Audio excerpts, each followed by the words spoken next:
Guitar অন্তপ্রাণ সুর পিয়াসী এক মানুষ কোনো রাগঠাক না রেখেই একদিন বলেন, আমার গানের গলা নেই, তাই গিটার ধরেছিলাম।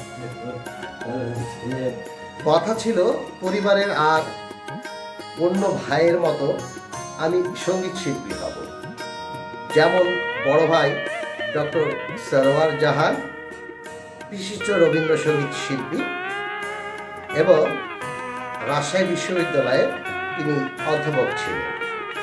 আরেক বড় ভাই দেশের প্রথিতযশা শিল্পী মোহাম্মদ রফিকুল আলম, ভাবি আবিদা সুলতানা। ভাইদের চর্চা দেখে নিজেও সঙ্গীত শিল্পী হবার স্বপ্ন দেখেছিলেন। শেষ পর্যন্ত হলেন হাওয়াইন গিটার শিল্পী। যার কথা এতক্ষণ বললাম, তিনি মিষ্টি হাসির মিষ্ট সুরেলা হাতের হাওয়াইন গিটার শিল্পী মোহাম্মদ খালেকুজ্জামান। যেন তেন শিল্পী নয়, একেবারে সাচ্চা শিল্পী, যার হাতের স্পর্শে গিটার কথা বলে, যার টোকায় টোকায় মিষ্টি গন্ধ ছড়িয়ে পড়ে। মোহাম্মদ খালেকুজ্জামান হাওয়াইন গিটারের সুরেলা সুর আর মিষ্টি হাত যখন একাকার হয়ে যায়, তখন তার হাতে যে কোনো গানই হয়ে ওঠে সুখভোগ্য। রাজশাহী শহরের প্রথম গিটার প্রচলনকারী নিজামুল হুদার গিটার বাদন একদিন কোথাও শুনে ঠিক করলেন, এই যন্ত্রটি তার জন্য পারফেক্ট। যেমন শ্রুতিমধুর, তেমনি হুবহু এতে গান তোলা যায়। শহরের একই পাড়ায় বাস করতেন নিজামুল হুদা। 1962 সালে তার কাছে প্রথম হাতে খড়ি। এরপর পাবনায় বড় দুলা ভাইয়ের কাছে চলে যান পড়াশোনার জন্য। সেখানে 1966 সালে পুনরায় শুরু করেন হাওয়াইন গিটার চর্চা। ছিলেন রবি রায়। 1967 সালে পাকিস্তান আর্ট কাউন্সিল আয়োজিত সাংস্কৃতিক প্রতিযোগিতায় দ্বিতীয় স্থান হয়ে যান হাওয়াইন গিটার বাজিয়ে মোহাম্মদ খালেকুজ্জামান। আনন্দ আর ধরে না। এরপর 1969 সালে রাজশাহী বেতারে তালিকাভুক্তি হন এবং প্রথম গান আমার এ পথ তোমার পথের থেকে অনেক দূরে গেছে দেখে। আমার এ পথ তোমার পথের থেকে অনেক দূরে গেছে বেঁকে গেছে বেঁকে আমার এ পথ তোমার পথের থেকে অনেক দূরে। এরপর শিল্পী খালেকুজ্জামানের শুধু এগিয়ে চলা। 1976 সালে চাকরির সুবাদে ঢাকায় এসে যোগ দেন বাংলাদেশ শিল্পকলা একাডেমি। তালিকাভুক্ত হন বাংলাদেশ বেতার ঢাকায়। প্রখ্যাত সুরকার আলম খানের সুরে 1978-79 দিকে মহেশখালীর বাঁকে, মিন্টু আমার নাম, জীবন জিজ্ঞাসা সহ প্রায় 8-10টি চলচ্চিত্রের ব্যাকগ্রাউন্ডে হাওয়াইন গিটার বাজান মোহাম্মদ খালেকুজ্জামান। বাংলাদেশ শিল্পকলা একাডেমি থেকে শুরু করে বাংলাদেশ জাতীয় জাদুঘর হয়ে বিশ্ববিদ্যালয় মঞ্জুরি কমিশনে পরিচালক হিসেবে চাকরি জীবন শেষ করেন। এরপর আবার আশা ইউনিভার্সিটির রেজিস্ট্রার এবং পরামর্শক হিসেবে চাকরি শেষ করেন। বর্তমানে বাংলাদেশ বেতারে বিশেষ শ্রেণীর তালিকাভুক্ত হাওয়াইন গিটার শিল্পী মোহাম্মদ খালেকুজ্জামান। এই মুহূর্তে আমরা কয়েকজন শিল্পী বাংলাদেশ গিটার শিল্পী সংস্থার পক্ষ থেকে তার বাসায় এসেছি। খালেক ভাই বেশ কিছুদিন ধরে কিছুটা অসুস্থ। তো আজকে বিশেষ কারণেই এবং আমাদের দীর্ঘদিনের ইচ্ছা ছিল যে তাকে সম্মানিত করব, সেই সম্মানটা আজকে আমরা জানাতে এসেছি। তাকে আজীবন সম্মাননা স্মারক তার হাতে তুলে দেব এবং এর মধ্যেই তার জন্মদিন গেছে, আমরা জন্মদিনে স্মারক তুলে ধরব।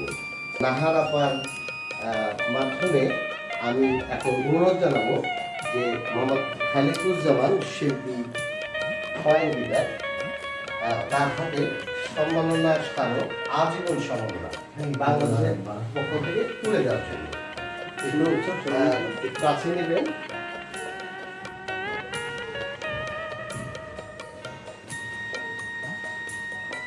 ধন্যবাদ।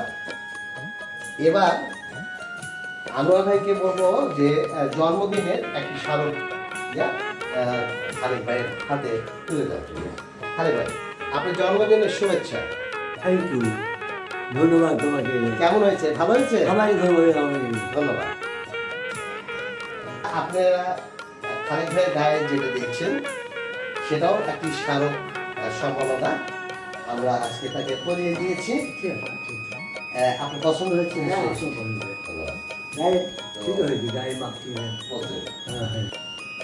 আমি নাহার আপার কাছে একটু জানতে চাইবো আজকের এই বিশেষ মুহূর্তের কথা।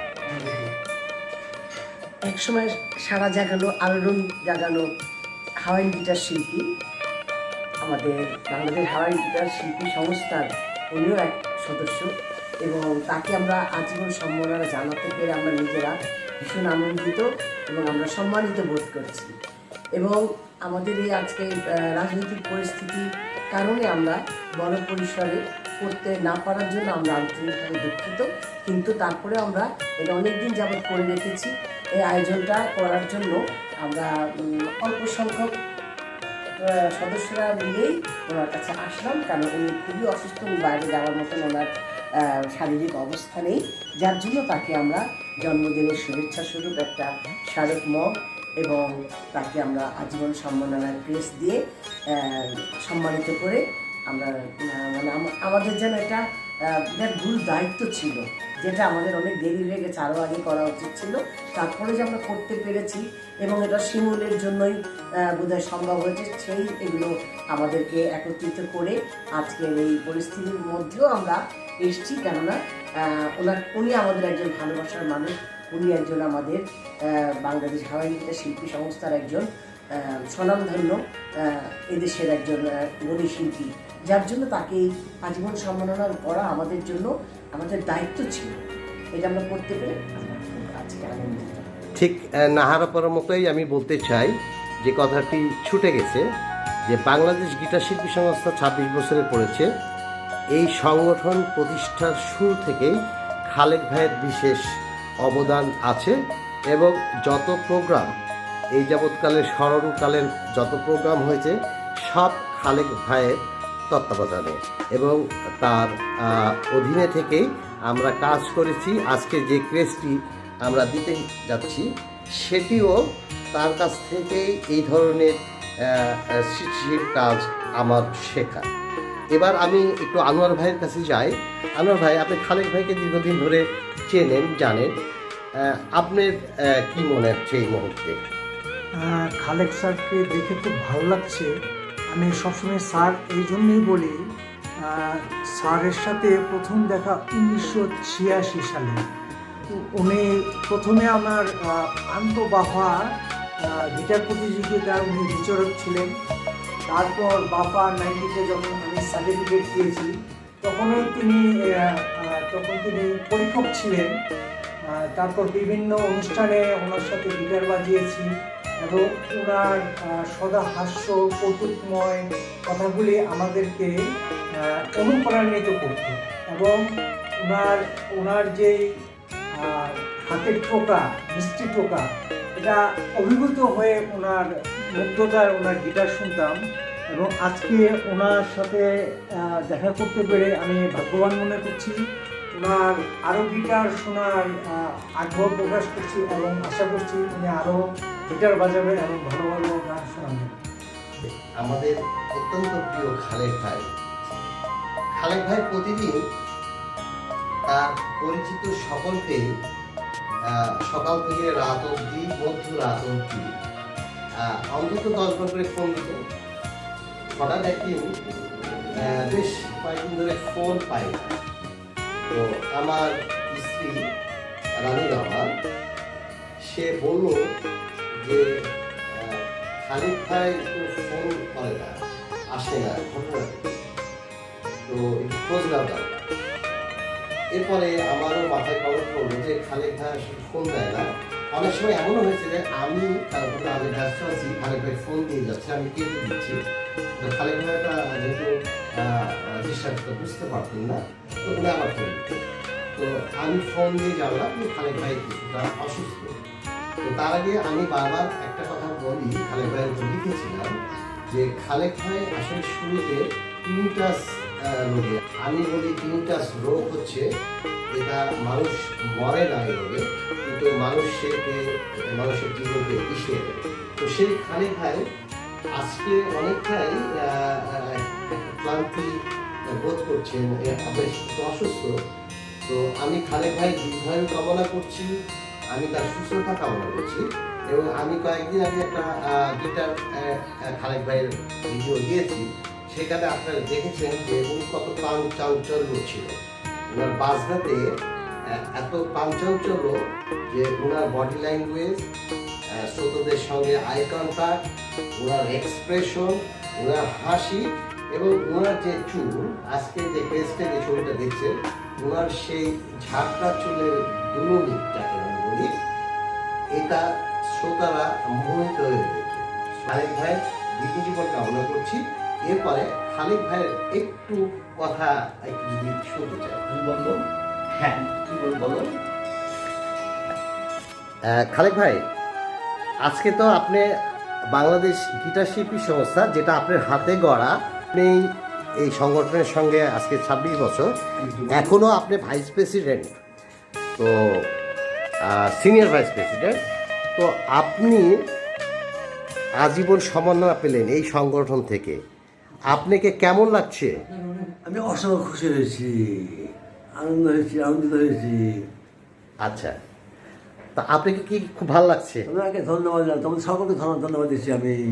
আচ্ছা, তো আপনার কাছে আমরা দোয়া চাচ্ছি, আপনার কাছে আমরা দোয়া চাই যেন বাংলাদেশ গিটার শিল্পী সংস্থা বা এদেশে আপনার পথ ধরে গিটারকে আমরা এগিয়ে নিয়ে যেতে পারি, গিটারের প্রচার আরও যেন আমরা বাড়াতে পারি।